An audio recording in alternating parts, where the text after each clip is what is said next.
Well, Sandra, a big-time legal victory for President Trump's immigration agenda. The Supreme Court deciding to lift restrictions on ICE and Border Patrol raids here in California. They are pausing a district court's temporary restraining order that blocked those immigration sweeps. The case will still have to play out regarding the underlying merits, but for now, the bottom line is operations can and will resume here in Los Angeles. To talk all about it, we're going to bring in Bill Asaley. He's the U.S. Attorney for the Central District of California. Bill, great to see you. Thanks for having me, Bill. So this was a 6-3 decision on the Supreme Court.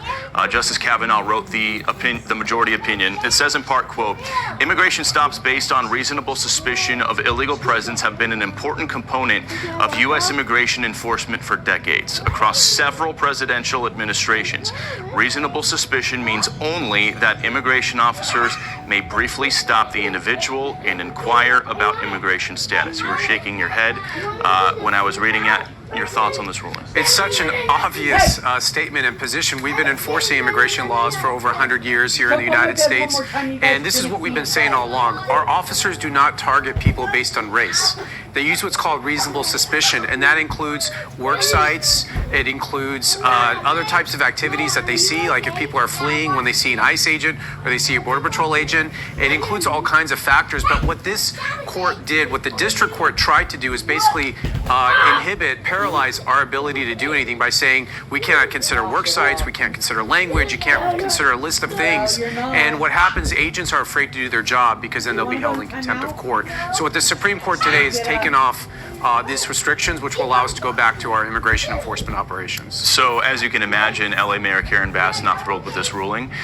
She just released a statement which says in part, quote, this is call for number 5, I want the entire nation to hear me when I say this isn't just an attack on the people of Los Angeles. This is an attack on every person in every city in this country. Today's ruling is not only dangerous, it's un-American and threatens the fabric of personal freedom in the United States of America. Bill, she's saying the Supreme Court is un-American. You know what's un-American is when you have the mayor of one of the largest cities in the country and the governor too, who are obstructing our ability to enforce federal law. The federal law is not negotiable. We are a country of laws and they do not want the federal law enforced. They are fighting and resisting us.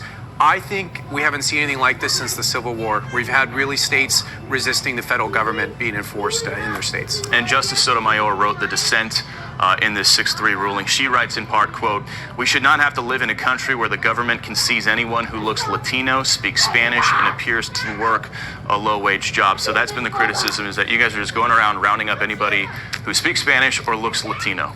Listen, the Supreme Court said 10% of the population in Los Angeles is likely here illegally. We're talking about 2 million people. We have to go out and do our job. Our officers are trained. They look for indicias of people who are here illegally. I'm sorry, illegal immigrants tend to be day laborers. They tend to congregate at Home Depot. That's not something in our control. Those are just the facts. And we are allowed to use those facts to form reasonable suspicion.